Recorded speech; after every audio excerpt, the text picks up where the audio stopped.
Welcome to the Dagnabbit Voice Podcast. We're going to try something a little bit different this week, try to expand our audience. We discussed this before the podcast. A big market is widows who, recent widows. Sad hoes. Sad. And, they just kind of sometimes need to hear somebody's voice when they're, cleaning or, just sitting around or watching their stories or whatever. But maybe just hearing two guys' voice. It's nice to have men back in the house. The dress you bought looks nice.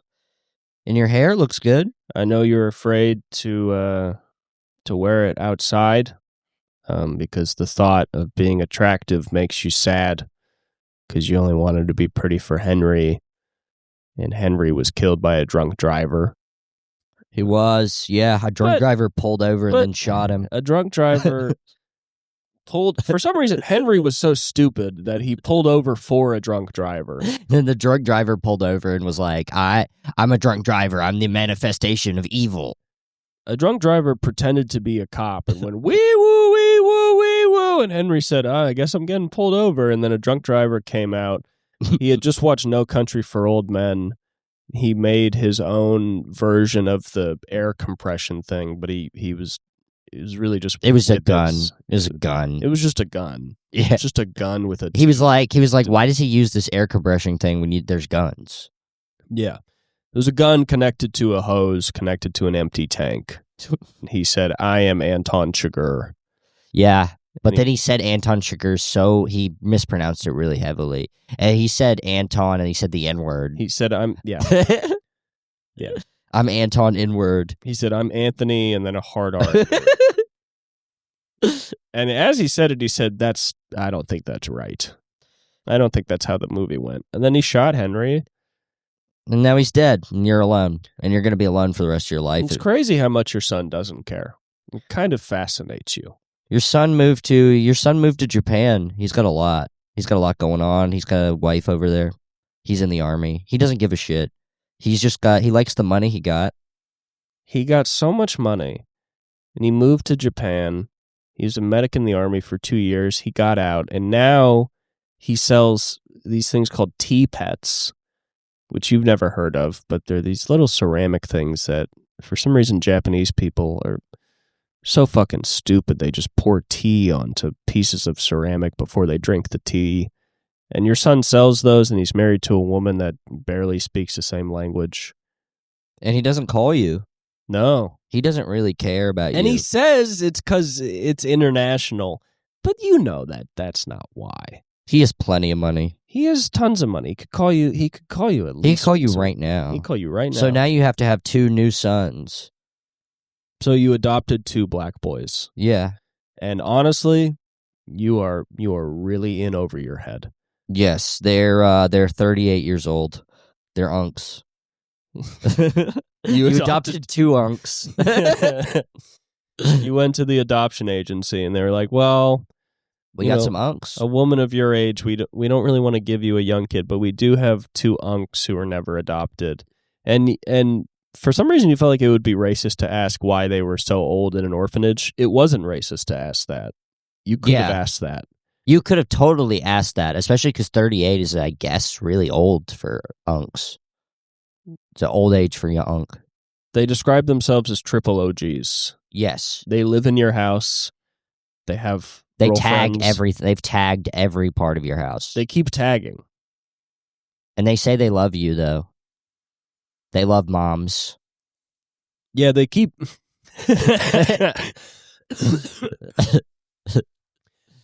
Yeah, they keep saying you did a good job raising them, and that's... Like, it feels good, but it's confusing for you. Yeah, and, they said they kept out of trouble because they saw what happened to the people they grew up with, so they're really glad that you were there for them. They said they don't want to end up like Pops, which is weird because they know that your husband's dead, but they've never asked how. Yes. They just created a whole story that Pops was, like, in a gang or something. He was a pimp. He was a pimp, and he used to hoe you out, and now you're just, and you're probably glad he's dead. They all think you're glad Pops is dead. Everybody in your life thinks you're really happy that Henry's dead, and you can't begin to fathom why they would think that. Yeah. You try to go on the Christian dating site. Maybe meet a guy just to be around. You don't even need to be in love again. You probably will never like have sex again, but just a guy to be around.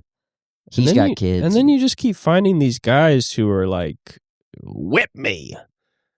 Whip me. And you don't know. You've never even done that before. Henry was like a very conventional guy. He would get on top. He would make love. That's all you wanted, you know? Yeah, but you don't want to have to put a rod inside of a guy's, you know what, which is all these Christian guys want. You don't want to sound a man who hates himself. Yes, a 60-year-old man who hates himself. But now who's also a widower. But now you're starting to feel like if you don't get with the program, you're going to be alone for the rest of your life. You might. You're starting to feel like you're going to have to get, calipers to expand a man's rectum just so he'll want to be with you. This might be true. Society's messed up right now. And sometimes you lay in bed and you go, so what if a guy wants me to gape him and pour Skittles in it? Who cares? So what if a guy wants me to pour cereal in his butt, then milk, and then eat it out of him? I'm sick of looking out the window when it rains and knowing that Henry will never say I love you again. And the unks they stay up late. The unks love Adult Swim. The unks keep staying up late watching Adult Swim and roughhousing. Oh my God, they found out about Adult Swim. They had never seen that before, and they try to do impressions of Meatwad a lot. They do really loud impressions of Meatwad at like 3 a.m. They act more like badass kids than unks. Yeah, but they've just been with kids their entire life. They don't, because they've been in that orphanage. Yeah. For some reason, they keep asking why they can't go to school. They ask you to check if there's monsters under the bed. If there's white monsters under the bed. If there's white devils under the bed. You're 2 7-foot-tall, militant black unks that you're raising.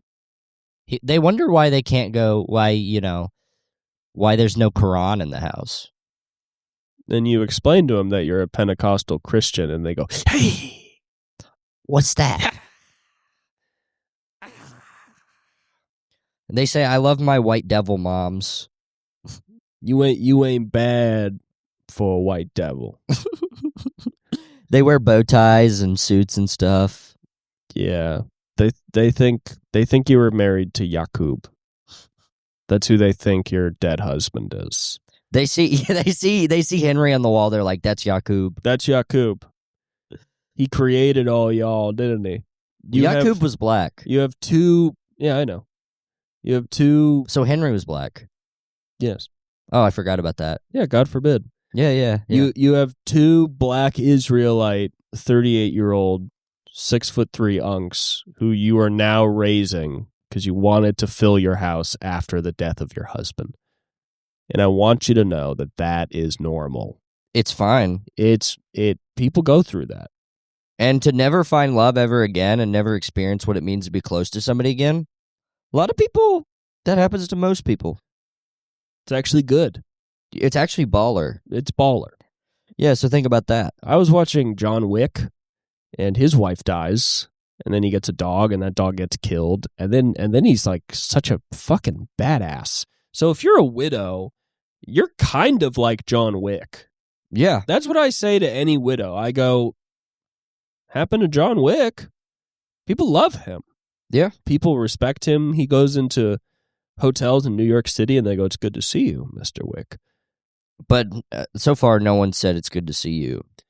Because it's not really good to see you. You're kind of a bummer. You're a huge bummer. You got a bad aura. And you wear these big, just trash bag dresses. You look like shit. I mean, I'll say it. I will say it, and then because of that, you probably don't really need to find love. Because it's like, who could love that? I mean, think about it. Just think for 1 second. Think for 1 fucking second. Quit thinking about fucking Henry. He's fucking dead. He's goddamn. He's fucking dead. It's been Jesus 10 Christ. months. Yeah. Let it go. Yeah. Let it go. And you got these 10-month-old, 38-year-old sons. You got the 30. You might as well fuck them. But they won't because you're their moms. Because you moms. Yeah. And they want a nursey. And they want uppy. But you can't do uppy. Yeah, they They never got love either because they never got to do uppies. No, they never got to do uppies. They insist on eating baby food. They're really in a regressive state of development. I mean, here's the thing. You are living with two deeply traumatized and mentally ill men who are regressing into a childlike state. Because society never wanted to take care of them because society hates the black man. And they're trying to make up for just a horrific childhood. And that's what we mean when we say in over your head is these men are... They wake up screaming. They wake up screaming and they live in a hell that is not their own making. They don't know who they are because they never really got to be anybody before the world started punching them, literally and metaphorically. Yes. And they're never going to be okay. And you won't either. So in a way that kind of bonds you. But the fact that you brought them into your house, I mean... You're a beautiful person. They're gonna... Beautiful, ugly person. They might kill you. They won't kill moms. They won't, but... They don't do drugs. They're Muslim. But, Cornelius has delusions. He has thought you were a snake before. But he likes snakes. But he likes snakes. So that's not that big of a deal. So he just tries to put you in a big glass terrarium he's building in the garage. I hope he doesn't ever think you're like a mouse or anything, because if he thinks you're a mouse, he might try to feed you to yourself. So don't do that. Cooper has AIDS. I don't have AIDS. Cooper got AIDS from sharing needles in New York City. No, I have the virus that causes AIDS. And I did get it from sharing needles in the Bowery. The Bowery was messed up. Do not go to New York City if you want to survive. So what? I went to the Bowery. I don't care. I held hands with vagrants. Just because they needed love, so I held hands with them. Because I'm a kind of a Christ-like figure. And they were like, let go of me. They said homeless for let go of me, which is blah, blah, blah. Blah, blah, blah, blah, blah. I do speak homeless. I go, grr, and then they kind of get what I'm saying. Yeah, I loved New York. I was walking around just punching homeless guys in the fucking face, pushing them onto the subway tracks. Great city if you love the knockout game. Oh, we were knockout gaming people. I was knocking out mothers, sisters, daughters, everybody. I was filling up syringes full of bleach, putting them into babies' necks. I was having a great time. I had a good time. New York is amazing. You can go into coffee shops and start fires, like hip coffee shops, light their like old books on fire, and then just like, try to block the door so all these like hip motherfuckers can't get out and they burn alive. And that's just the New York way, I walked into a busy McDonald's. It was full of kids who had just gotten out of school, ages probably 12 to 15. And I poured chloroform onto a napkin. I went up to a kid. It was a young boy. And I chloroformed him, and he passed out. And his friend said, yo, what the fuck? And then I left, because it's just so funny to imagine, like, what are you going to do with your friend who's, like, immobile now for 2 to 3 hours? I went into a playground and started punching until there was less kids than there were before. Yeah, I was there. It was awesome. We knockout gamed.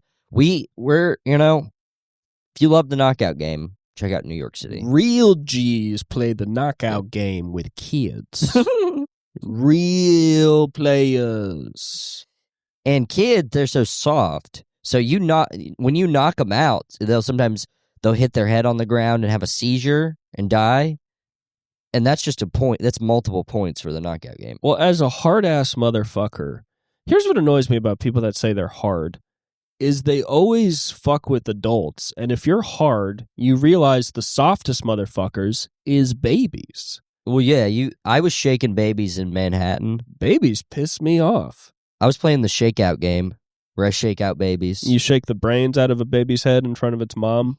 And the mom's like, oh no. And you go, that's why you don't come to the Lower East Side. It's 2026. The Lower East Side is the Jewish ghetto. The Lower East Side is the most dangerous area in New York. It's 2026, don't you know? We was hanging out in that part of Chinatown that's had more murders in it than any other part of America. Yeah. Yeah, it was fucking sketchy as hell. It was like we were bringing back the murder. We're bringing back the murder. Are we allowed to say this stuff on the Yeah. on the internet? Yeah. Because are we allowed to I don't know. I don't know what the rules are. Yeah. You're allowed to just say you murdered people, I guess. Sure. Yeah. Nobody's watching. Yeah. YouTube is We already... could just like find murders on the internet and be like, we did that.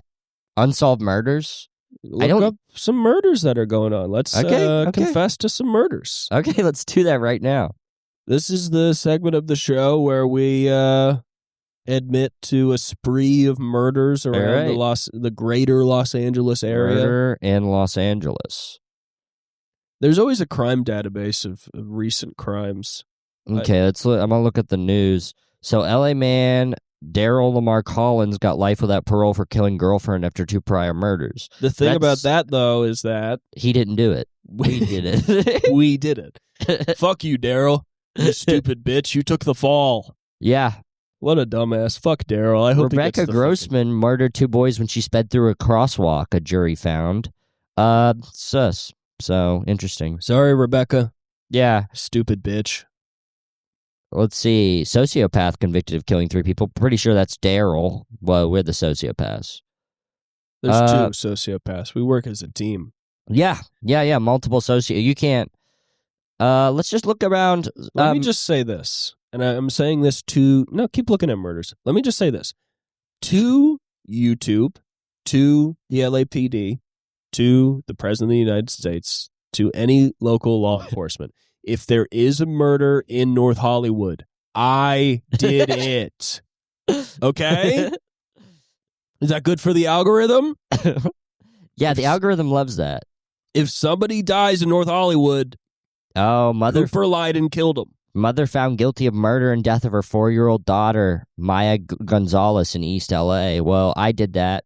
Of course we killed a 4-year-old Yeah, girl. I did that. It was based. I did that because it's based. We did it to be based. Yeah. We did it the old school way. We drew a pentagram on the floor. We took her fucking eyes out.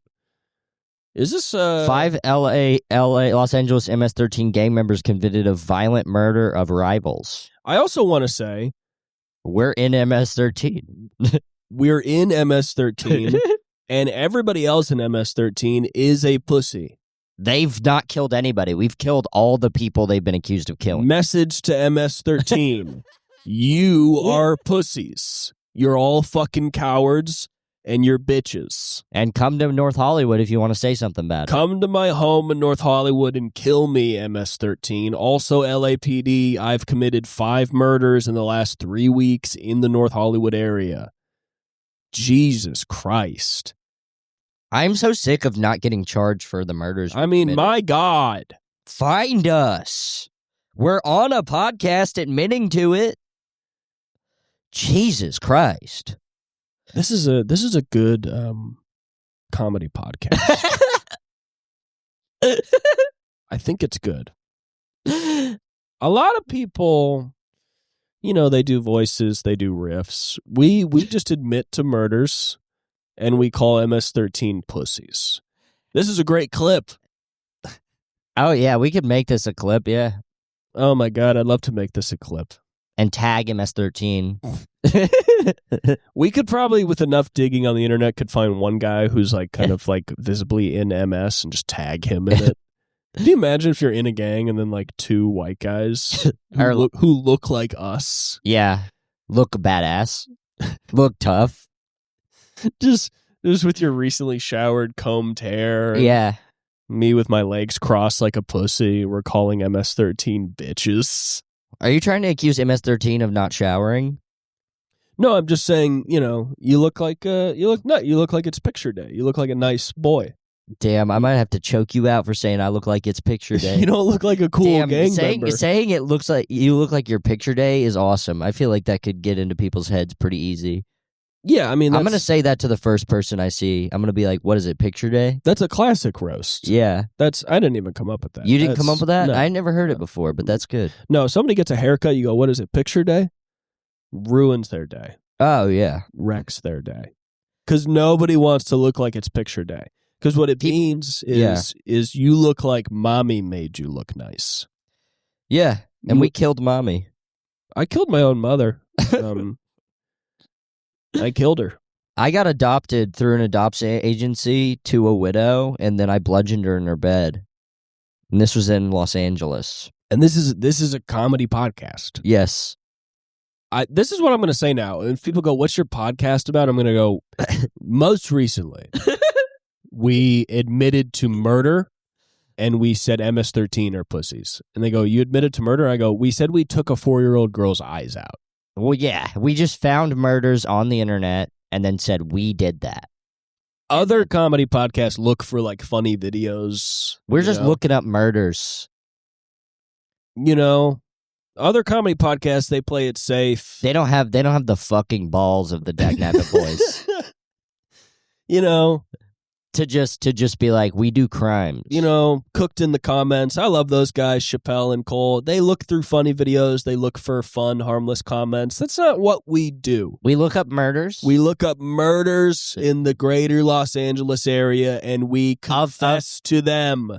Of like real children who went through hell. Of real people who went through something that neither of us can really even imagine. Truly. As hard as we try, there is no way to conceptualize the last moments of a 4-year-old who was killed by her own mother. I think it's probably funny because you don't expect that to happen. Because you're like, oh, mama.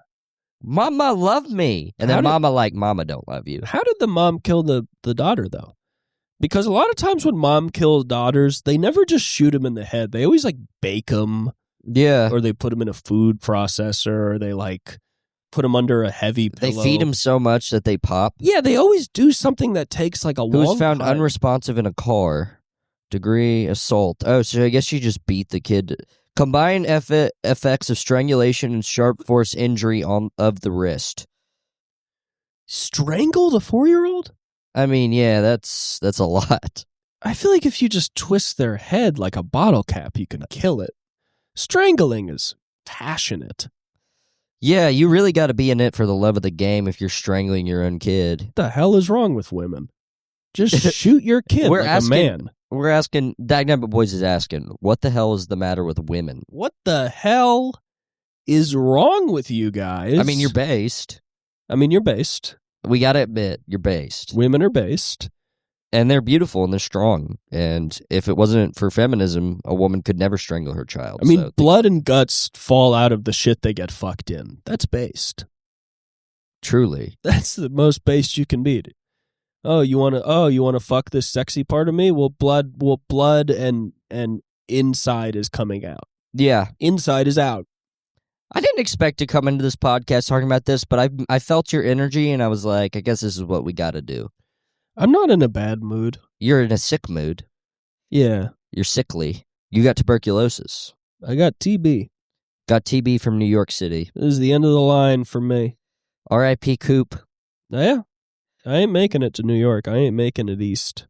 I mean, if you die, I guess I have to record an episode on my phone. You probably have to give me all the info for YouTube so I could post it. Oh, it would be so funny, you trying to make a final episode and just not being able to get in. Yeah. I have to post it on Instagram where I'm like, I guess I'm just going to post it 1-minute chunks of it. Well, Cooper, he died. Also, we got a bunch of new followers. This is a great episode for the intro. Oh my God. Here's the problem with the new followers. We got like 100 new subscribers from a sketch we did. The people that subscribed, what they really liked was the final punchline of the sketch. Yes. Which we did facetiously. Yes. It was, to us, a not funny punchline. Yes. The people who liked the video thought the punchline was very funny. Yes. They're not gonna stay. They're not gonna like this pod. No. Well, maybe if we put out more ironic. If this was the first episode of our podcast that you ever watched, you wouldn't still be listening. Yes. You'd say, this is crass.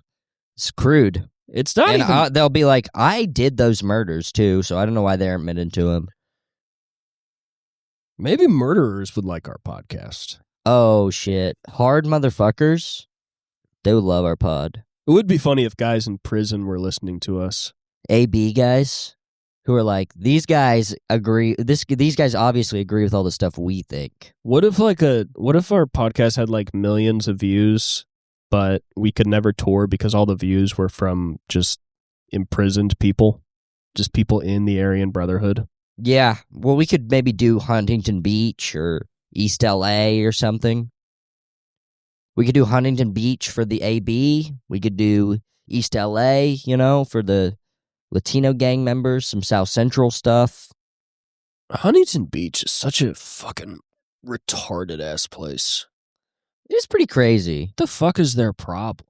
They're like, we're racist for some reason. Like, calm down.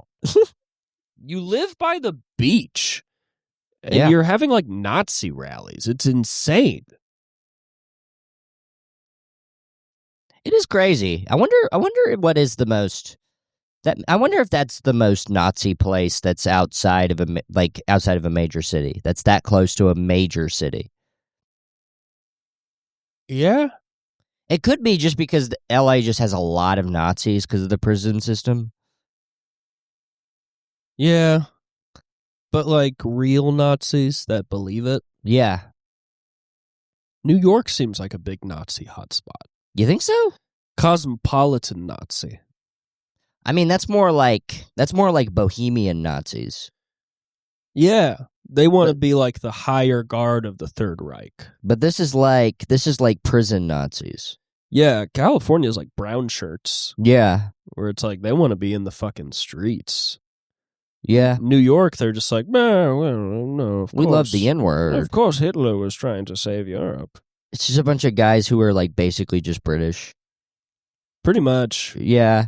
Shout out intellectuals, British ass motherfuckers. Swear to God.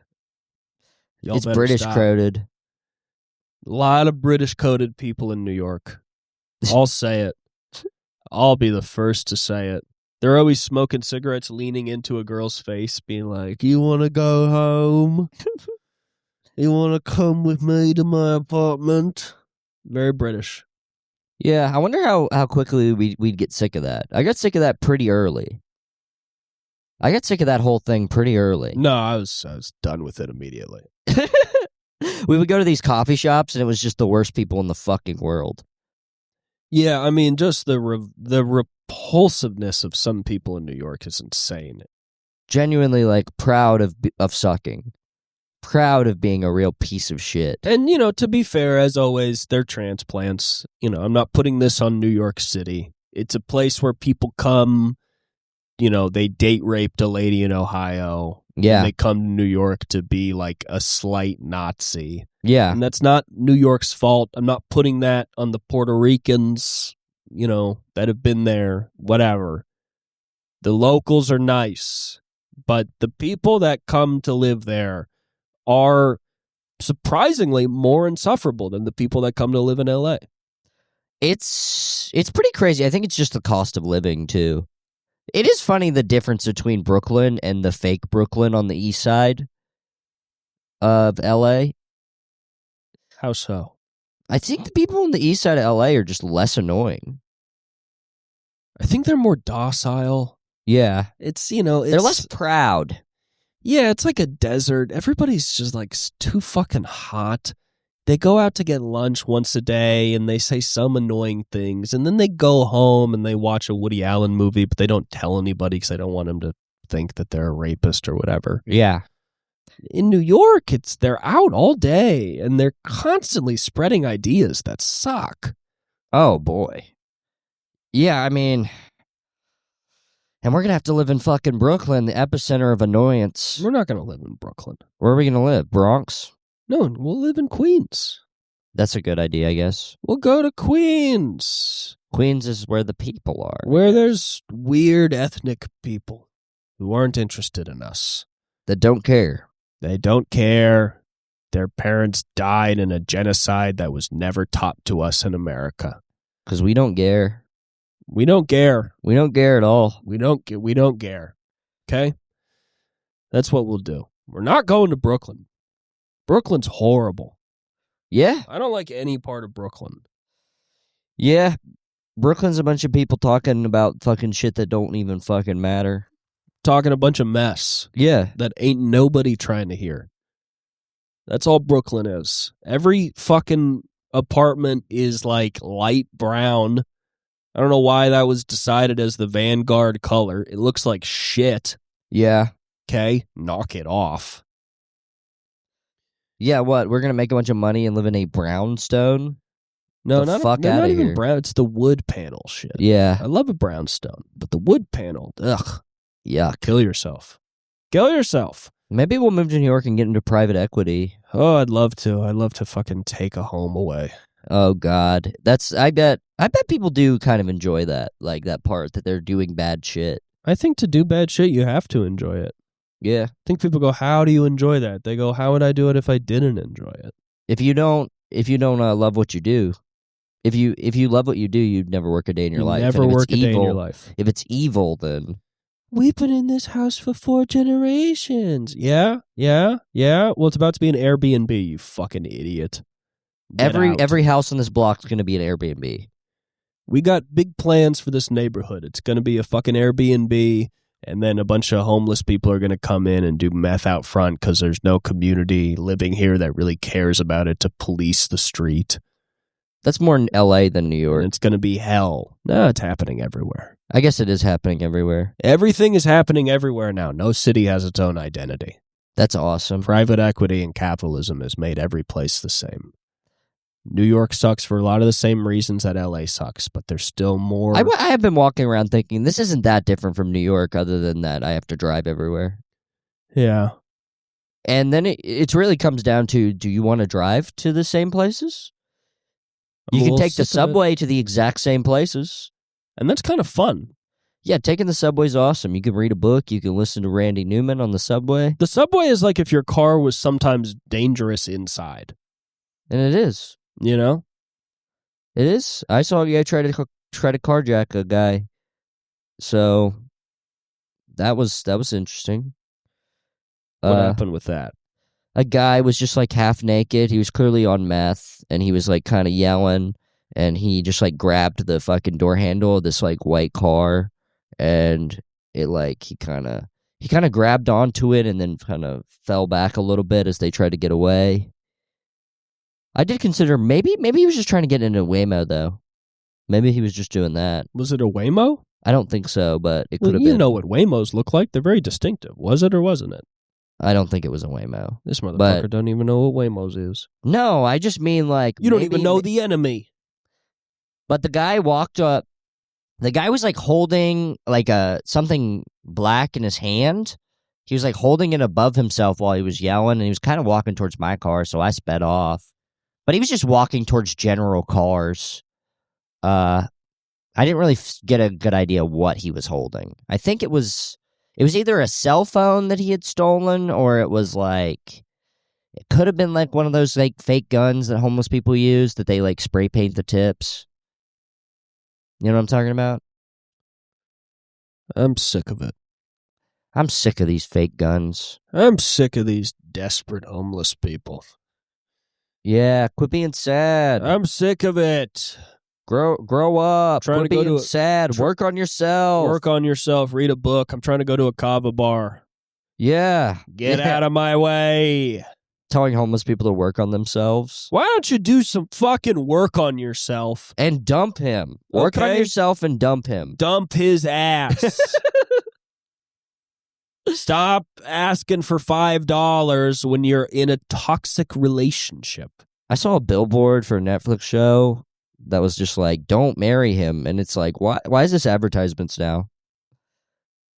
Why are advertisements now like, this is fake feminism where we say not to marry people or something? I don't know. I think feminism's gotten to a point where the CIA is like, I think we're the only ones doing it. I don't even think women care anymore. I don't think women actually care about litigation. I feel like maybe Marxist women give a shit. Maybe like women that are really into Marx. But I mean, women that aren't really into Marx, they seem to be more into like getting really good jobs, and then saying men are bad or something. They want to get really good jobs that are evil and then say men are bad, and it's like, bitch, you the villain too. Yeah. You the bad guy. I'm sick of the old stuff. I don't care about the Soviet Union. You know? Yeah. I guess it's dunzo. I've been reading about it. the whole like the revolution of 1917, it was just like land seizures in rural areas, and then the workers rose up and started killing people, and then after a revolution and a vacuum of power existed, then the Bolsheviks took over and took credit. The Bolsheviks didn't like stage the whole revolution. They weren't like in charge of everything that happened. What are you reading, the fucking CIA book of something or other? No, I'm reading James C. Scott. He's a really good sociologist. But that's James C. Scott. That's how revolutions happen. Is they're mostly protests. People aren't really aware of what they're doing, and then some party comes to power, and the Bolsheviks and Lenin, who are I like, I don't dislike them, but He's hot. they just did a very good job of making it a more linear thing of like, no, we did it. But the people out in the Russian countryside, they didn't know who fucking Lenin was. They weren't doing it for Lenin. But the problem is we think of revolutions as that somebody's going to come up and he's going to ignite all of us to do it. When the fact of the matter is, what is going to happen, if it ever happens, is we're just going to start killing everybody.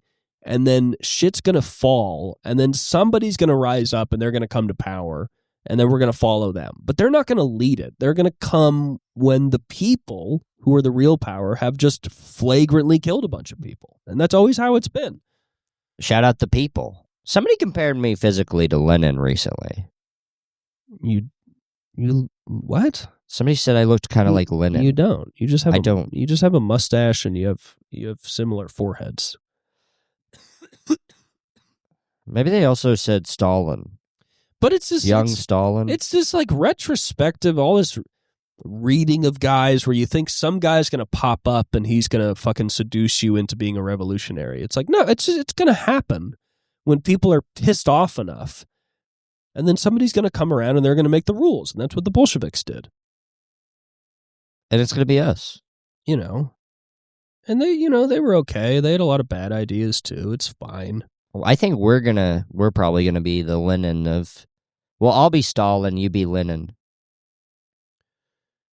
No, I'm half anarchist now. Oh, okay. I'm doing a half rock on symbol. I'm half anarchist now. I love rock and roll though. I hate the state. I hate governments. I love rock and roll, and I did write a song called "Rock and Roll Is Not Dead," and I want to apologize because it is dead. Rock and roll is dead. And I'm really sorry for trying to spread the rumor that it's not dead, but it is. No, rock and roll is completely dead. But rockabilly. What the fuck is Greta Van Fleet? Like, what? I don't know them? No. They're this band, and they just do Led Zeppelin. Like, they don't cover songs, but all of their songs are like, they just do Led Zeppelin. It's like, what are we... Who gives a fuck? What are you doing? Shut the fuck up. This has already happened with better musicians. They're also probably doing a little bit of Elvis, too. Play them on your phone. It's so fucking stupid. I'll play them. People are like, oh, they're pretty good. You're like, yeah, because Are we allowed? Because Led Zeppelin is... Actually, we might not be allowed just play it for yourself, I'm saying. Oh, you okay. Gotta, so you can have perspective on what I'm saying. Yeah. I haven't been listening to a lot of music recently. I've been listening to the same shit. I've been listening to Brother Lynch Hung a lot. Music is trash. Music sucks. Listen to podcasts. Which we don't even do. No, I listen to a lot of podcasts. Oh, okay. Well, Cooper listens to podcasts. I listen to podcasts all the time. It sucks. I hate it. But I like it. I like hearing honestly, predominantly uneducated white men make jokes. And that's what we are. And I can't really reconcile that, in any kind of way that's acceptable in the current zeitgeist. But I've been reading this writer, Leon Bloy, and he called himself the Pilgrim of the Absolute. I feel like I'm going to start calling myself that. What a dickhead. I mean, it was the 19th century. So you could say stuff like that. People were really on their high horse. I don't know, the Pilgrim of the Absolute kind of sounds pretty cool. It sounds too cool to call yourself. That's the issue. Well, then you need to start calling me the Pilgrim of the Absolute. I'm not going to call you that. Why? Because it's the same as you making up. You asked me to call you that. It's not natural. I'm asking you a favor. We're fucking friends. I'm not calling you the Pilgrim of the Absolute. I guess we're not fucking friends then. I'll call you something else. Okay, come up with something just as good. I'll call you the messenger of the poop. Messenger of the poop. I liked messenger, but then poop, that kind of messed the whole thing up. You bring the poop to the masses. I guess if you think of it metaphorically, maybe. You want to know about the poop, you go to Shane. Yeah. I write about the poop. I'm a poop writer. A lot of people can't handle the shit I talk about. Poop, cum, and jizz, blood. Yeah, if they can handle the metaphorical nature of my fucking writing. No, it's not metaphorical. Your writing is like, I took a big honkin' shit today. I just realized that this is like, because I did Brett Weinbach's podcast and I shouted out our podcast. This is going to be the first episode on our YouTube page when that episode comes out. Who cares? Yeah. I mean, if you don't like us at our worst, then you can't deserve us at our best. None of those people are going to come listen to this podcast. They might listen to 10 seconds and then be like, these guys aren't really like alt comedy, I guess. I think it's pretty alt to admit to murders and call out MS-13. I guess it's pretty. What was this podcast like? What did you guys do? Well, he just asked me questions. Such as? He asked me mostly about the role I did on his show. He asked me, what'd you think when we got asked? And I was like, I'll do anything. It's not very alt. Yeah. So it's more of an interview. I can ask you some questions. Okay. What time did you wake up today? I woke up at 12:55. You took a shower? I took a shower. You shampoo? I did not use shampoo today. You didn't shampoo? I didn't shampoo today. I shampooed the last 2 days, so I was like, I don't need to shampoo today. You don't shampoo every time you shower. You're not supposed to. Right. Yeah. Do you condition ever? Not anymore. No. I mean, maybe I should. I don't really like conditioner. I used to condition when I had long hair, but now I'm like, maybe I don't need to condition as much probably, but I don't know. I don't know the fucking science behind my hair. Comment. Do you use body wash or bar soap? I use body wash. And do you use a loofah or a terry cloth rag? I use a loofah. I used to be a cloth guy. For most of my life, I was a cloth guy. Why'd you change to loofah? Because cloths get kind of dirty, and I don't have like fucking access to. I can't like use my washing machine all the time. Why not all the time? Because other people are using it. But then with the loofah, you never wash it, so it just grows germs. Yeah, it's disgusting. Also, right. But, do you guys like that? Yeah, you like questions? Fucking Weinbach heads, question lovers. Yeah, I'm supposed to come in here and ask this motherfucker questions. I know all about his life. Yeah, and you guys don't. You guys don't give a fuck. He was born in Sarasota, Florida, to a slave-owning father and a black slave mother. Yeah, my dad was. I was born in 1997. My dad didn't get the news, so he didn't know you weren't supposed to own slaves. Your family still owns slaves. That's so crazy to me. Yeah, it is pretty crazy. Let it go. I learned a lot. I learned a lot talking to the field guys. That it's hard. It's hard to be a slave. Oh, like you were I didn't realize that. You were like the slave owner's son that would speak to the slaves. Well, yeah, I'd had to like kind of, I had to do the whipping and stuff a lot of times. Really? Well, yeah, it's just how it is. They'd be like, it's tough being a slave on account of it's 1997 and all. And I was, yeah. Well, I was born then.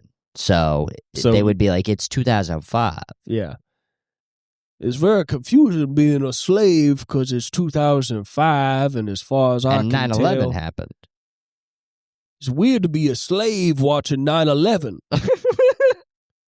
I'm looking around seeing black men fall out of buildings.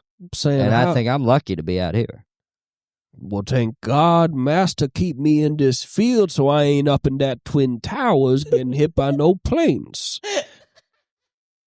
I appreciate my master. I could have been killed by Al-Qaeda terrorists if I wasn't a slave in Sarasota, Florida in the year 2005. Oh, shit. I was thinking of going to New Orleans, and it just got hit by a Katrina. These new fools come around to the plantation talking about why are you a slave in 2005? And I tell them I ain't going to no college, getting no job, getting killed in no 9/11, going down to Louisiana, sitting on a roof in Katrina. And voting for George W. Bush? When Katrina happened, some free black people floated onto the plantation. And I said, where'd you get them futuristic clothes, sir? And he said, what's going on? Are you a slave? And I said, well, I don't prefer that term, but I am the property of Master Bianchi. And I am a white man. We had a bit of I'm a white man. I'm also white. So this actually wasn't that racist, actually. Think about it. It was very confusing to people on account of I'm a 53-year-old, half Irish, half Polish man working as a slave. I grew up in New York City. For a white man. I was born and raised in New York City. At 23, I came down to Sarasota, Florida. I was born in the Upper East Side. Master Bianchi bought me. My dad owns Holiday Inns around the country. My papa owned Holiday Inns all around the country. You can imagine his dismay at me being a white slave in the year 2005. It's confusing to many people. And you guys might have thought it was weird I said, fellow black man. Sometimes I get confused about my own race. Because I don't have mirrors. We ain't got no mirrors on the plantation. Learning about American history is very confusing to me on account of I am a white slave. Just to reiterate, I'm a half Irish, half Polish man born from in the New York, East Side. From the Upper East Side, born in New York City in 1973, who is currently a slave on a plantation in Sarasota, Florida in the year 2005. You can understand my dismay at seeing the movie Django Unchained. And thinking, do these guys look like me or do they not? I just want to be very clear. Nothing makes any fucking sense to me. The entire world around me makes no goddamn sense. If you are a white slave in 2005 in Sarasota, Florida, nothing makes sense. People talking about Black Lives Matter. I'm a white slave. Where do I fall? Why is nobody doing anything about this? We had a bit of a Ruby Ridge incident where the DEA tried to the dummies, the Doug came in. bunch of Dougs came in and trying to kill our master. He shot him off. And that's legal in Florida. Apparently it's legal. He stood his ground. Apparently I have no legal ability to get out of being a white slave. It would be illegal for me to leave the plantation. Because here's the problem. Even though slavery is outlawed in the United States, it's very illegal. My situation is so confusing. Well, Master arrested me. He did citizen's arrest, and you're allowed to do slavery if you get arrested. Apparently, in Florida, you can arrest somebody, and they can just make you their slave. Now, to me, that sounds like kidnapping. But it is what it is, and so I choose to talk like this. Even though shit, what time is it? My mom's going to pick me up. My mom going to pick... I don't live here. I don't live... So what happens... I have Down syndrome. I'm a man with Down syndrome. I live with my mother in Sarasota, Florida. She drive me at 5 a.m. to the plantation where I pretend to pick cotton for about 12 hours. She pick me up. I go to sleep. I come back. I do not get paid. I do not get paid. Because I do not do nothing. I really don't do nothing. Honestly, most of what I do is I sit Indian style playing a Nintendo Switch in the fields for about 12 hours. And I got really good at Mario Kart. My father died at 9/11. And And honestly, I have never been the same. And this is sort of how I cope with it. That was fun. Considering I was born in 1973, he was pretty old by then, though, so I should have got it. He was the oldest guy to die on 9/11. My father was 127. He died in 9/11. You think you get that old, you ain't gonna die in 9/11. But he did. I like that, the oldest man in the world dying in 9/11. Yeah. Well, yeah. Larry Silverstein, I guess, bought the World Trade Center before, and it sucks because he actually just bought my apartment. Larry Silverstein, yeah, he just bought my apartment a couple days ago. Are you serious? He was laughing the whole time he was buying it, too. Oh, my God. Yeah, it sucks. I don't really know what I'm going to do. And the billionaires that live in your apartment are now vacating inexplicably. Yeah, it sucks. Looking around your shitty apartment, being like, I think we're going to get 9/11. Your roommate's like, why would they 9/11 us? You're like, Larry Silverstein just bought this apartment? Larry Silverstein bought our apartment. He bought a couple next to us. He took out an insurance policy for like $3 billion. I think they're going to 9/11 us. And they go, why they wouldn't 9/11 a shitty apartment? I go, I think they just realized it's a business model that works. Larry Silverstein's like an old oil man. He's like an old like Dallas oil man, but he's talking about buying buildings and then 9/11 in them. We had a lot of success recently. I got buildings all over this city gonna be 9/11. The whole city gonna be 9/11. The whole Lower East Side gonna be 9/11. I had a dream. Putting his arm on his son's shoulder. We got a dream, son. One day, this whole area gonna be reduced to rubble. Mothers and babies gonna be crying. People gonna be falling on the street like gushers. Gonna call it Ground Zero City. The whole city gonna be Ground Zero. It'll be beautiful. Just one big hole. People can come. They can cry in it. Get sad. Think about all the people that died. We gonna make Lower Manhattan the saddest place in the world, boy. It's gonna be sad as shit. I guess Lower Manhattan isn't where any of those buildings are, but whatever. Yeah. Who cares? Well, no, this is in East Hollywood. Oh, okay. This is my apartment in the Lower East Hollywood. We going out west to do 9/11s. All the 9/11s on the East Coast is dried up. There's a gold rush of 9/11ing buildings on the West Coast. People going to San Francisco to 9/11. Yeah. There's like small time guys being like, wah. There are people up in them buildings. There are people up in them. You got the small time 9/11ers. They're like, I got an outhouse. We got a 9/11. If I could just get a little piece of the pie for me. If I could just get one little single family home to 9/11, I could make my buck. Go back to Wyoming. Yeah, like an old man. They're like, yeah, he got rich. You know, he found a place with people in it, and he 9/11'd it. Taking a pickaxe to an office building, breaking the glass to reveal office and people are jumping out. Yeah. To reveal office workers in the building going, yippee! People just start jumping out and they turn into money. That is actually was what happened on 9/11 though, is people, when they would hit the ground, they would turn into money. It would be like, ching! Well, when they die, they would die like characters in the Lego video game. Yeah. They would turn into coins that go like, and then you walk towards the coins and they sort of subsume into you. Yeah.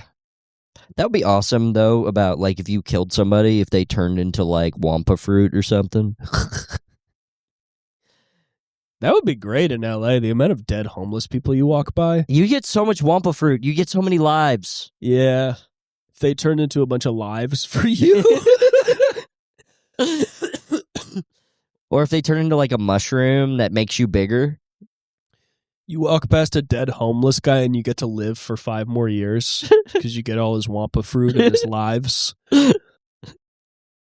I'm going to live to be like 150. I live near MacArthur Park. I walk past a dead motherfucker every day. Just some guy that's like, rah. They die like Sonic, where they like do a little spin and then fall through the screen.